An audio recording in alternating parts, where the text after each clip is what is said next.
Hello and welcome back to our podcast. My name is Dr. Alison Chiwara. I'm the CEO and founder of Human Focus Limited, a company that is truly dedicated to creating happier and healthier workforces and workplaces all around. And most importantly, incredible societies and communities and, of course, nations. This week, I promised you I was going to come back with something slightly different and a little bit deeper on our series of Becoming While the World is Burning. We're going to talk about faith versus those strategies in our boardrooms. It's that moment when trust actually becomes your currency for your leadership. This is almost like a little love letter to those quiet warriors, to the builders with trembling hands, to those leaders with tired hearts, to the visionaries who have been told that their strategy is actually everything, but who know deep down that it has never been just strategy. Let me ask you a real quick question here, and truthfully, what do you trust more? Your bank balance or your spirit? What do you trust? We now live in a world that tells us to plan almost everything and every step and map every contingency and even forecast inches of our lives in such an almost dramatic way. And yet, when the world stopped in 2020, it wasn't strategy that saved majority of us. It wasn't business plans or risk registers. It was faith. Faith in science, faith in prayer perhaps, and faith in one another, and faith in even something so much bigger than ourselves. Faith in still showing up even in the dark, even when we didn't know what tomorrow held. And now, as the world begins to rebuild, this truth has even echoed louder. Faith isn't the opposite of strategy, absolutely not. It's the breath that sits right inside of our business strategies. I want to talk a little bit about the invisible backbone that is faith. Faith has never been about naive optimism, as one may think. It's not about ignoring reality, as I've heard before. It's actually about trusting that your seed will bloom one day, even when you buried 5 years ago, that one day that seed is going to show up. That what is unseen is still sacred. That what is uncertain in any point in your life is still possible. In leadership, faith really is saying yes to a partner who values and mirrors your values. Even if that proposal or their proposal isn't perfect. Leadership in faith is launching that idea on your heart, in your heart, even if the market is saying we are quite not ready for this idea. Faith is choosing alignment over what everybody else is willing to clap hands for you for.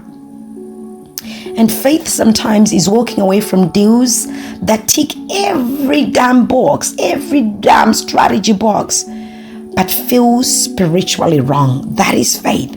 Because here's the truth, right? Faith is strategy in a very strange way. It almost feels like it's strategy's twin sister. You see, when they are divorced, faith and strategy, something breaks, not in the business, but in the soul of the person that is trying to build it. Now, I don't want us to pretend here. Of course, strategy matters, structure matters. But without trust, without your teams, and that trust that you pour within your teams, the trust that you have in the partnerships that you're working on, the trust that you have over your purpose, Without trust on those things, your strategy just becomes a very loud noise. You see, I've seen teams crumble with pristine gunshots. Kobe and I used to laugh about this. I've seen entrepreneurs scale rapidly and fall very hard because they didn't have faith in the people that they were working with. I've seen founders burn out, chasing 5-year plans without ever asking, do I still believe in this really?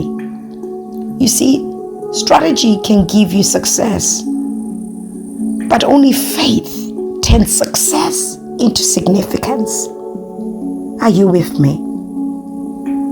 It's your faith that will turn your success into significance.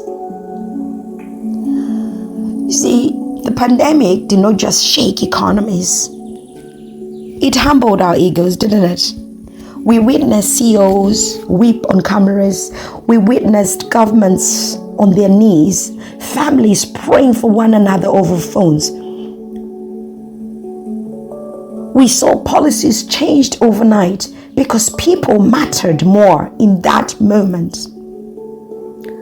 You see, the lockdowns showed us that human heartbeat is more valuable than any quarterly statistics or profits. In those moments, faith led strategy. Do we agree? We didn't need more control at all. We needed connection. We didn't need to remember what really matters, because all of those things that we needed to remember sat before us, and we were reminded of it daily. Compassion,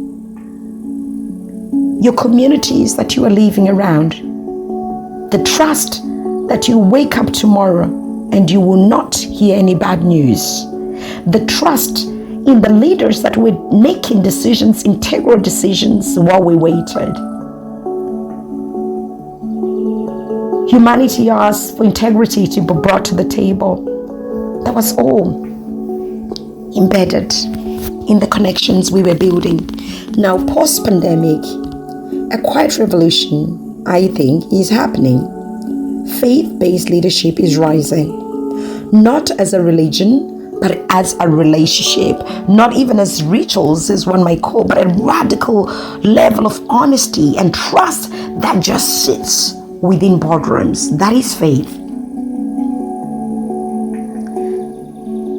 I want to honor those who led with faith. Of course, we look at the likes of the CEO of Starbucks, Howard. During crisis, he placed people above prophets. We've read this many a times. He trusted in sharing dignity and building culture, not just for the coffee chains, but because it mattered to him. It was what he believed in. His faith became part of his strategy, and he could not divorce his faith from his strategy. We look at the likes of Strive Masiyiwa, the Zimbabwean visionary behind Econet, the telecoms company.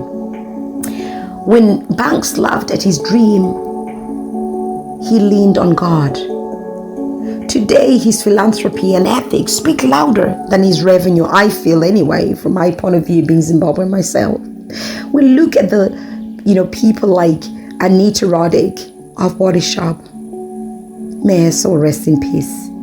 She built a business rooted in fairness and ethics. Strategy actually told her to follow rules, but faith told her to rewrite those rules. These are not religious leaders at all, from what we know. They are people that just understood that character is capital, and faith is actually the fuel that drives business. Well, let me bring this a little closer. I've stood in boardrooms where the strategy looked fantastic. There was many contracts happening, projections, impressive numbers that could have stood the test of time. But something in my spirit whispered, is this deal worth signing? Is this collaboration worth doing? And sometimes I haven't signed, sometimes I haven't really gone ahead with it. And you know what? It really saved me. I've also said yes to divine callings with no structure in sight, just my faith. And somehow, the path built itself under my feet almost by magic. So faith is not really the absence of doubt at all. It is the presence of a deeper knowing, that intuition that we feel. And I'm not here today because I even planned every step of how even this podcast would progress a year later. I'm here because I trusted what I couldn't see, what I couldn't yet see. And I just kept walking and just believing. You see, there are many times in our lives when we just have to trust the process. There are many times in our lives when we just have to move with our guts, our instincts. And sometimes that alone is also strategy.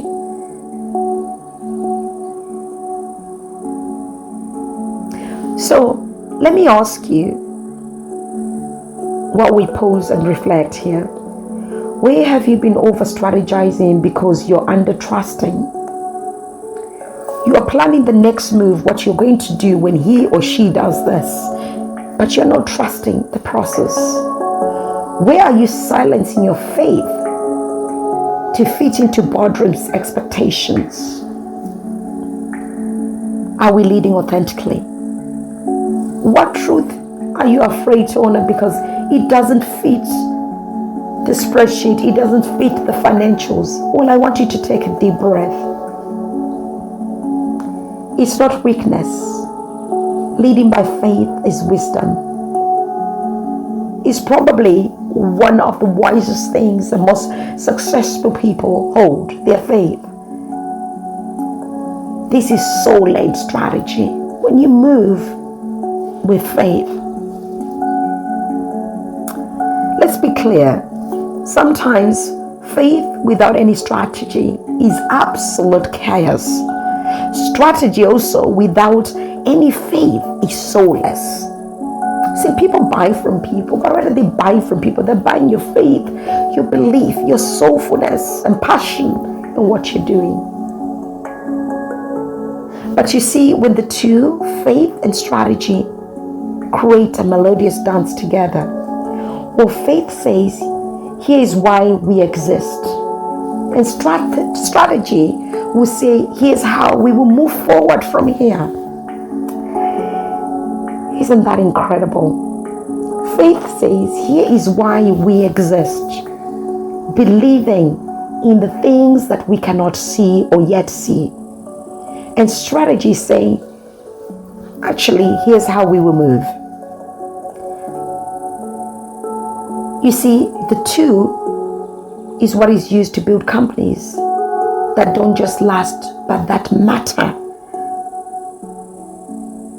They inspire not just profit margins, but these two, when used together, are usually the common denominator that you find behind companies that leave legacies behind. So I just want us to take a spiritual practice here. I want you to sit nice and quietly wherever you are. And I hope you're not driving, but I would like you to close your eyes and take a really deep cleansing breath. And ask yourself, where is my faith inviting me to trust? Where is my strategy no longer aligned with my soul? And breathe again. Sit still with it. And just listen to yourself. You see, this is where business becomes sacred. And this is where vision returns. And this is where you will remember you're actually not alone in the building when you have your faith and strategy working with you. So I did tell you, faith and strategy are the new quiet revolution. Faith is not outdated at all, and faith is not weak either. Faith is actually the quiet revolution in leadership. So in a world where trust is becoming currency, where people are done with manipulation, where transparency matters more than scale, faith then is the future, isn't it? The businesses of tomorrow won't just ask you, what's the return on investment? They will ask you, can I trust you? Do you keep your word? Are you building from a place of truth? And if your answer is yes, without too much clutter and noise, but with so much character and personality, then you will endure. Because strategy builds the structure, but faith is really what breathes life into it. Don't just choose one. Just think about walking with them together is almost like as a married couple, the strategy and faith. So, until next time, do keep becoming. Do keep breathing in between the various phases in your life, on your personal and professional growth. And may your faith become actually the very compass that you always lean on when the map runs out. So from me to you, from Human Focus Limited, to your organizations, to your communities, and incredible organizations, it's goodbye for now until next Wednesday. And I do hope that my voice hasn't quite put you off. I haven't been well, and I'm just hoping that I have been very clear and hopefully coherent enough for you to pick up a nugget or two. Until next time, it's goodbye for now.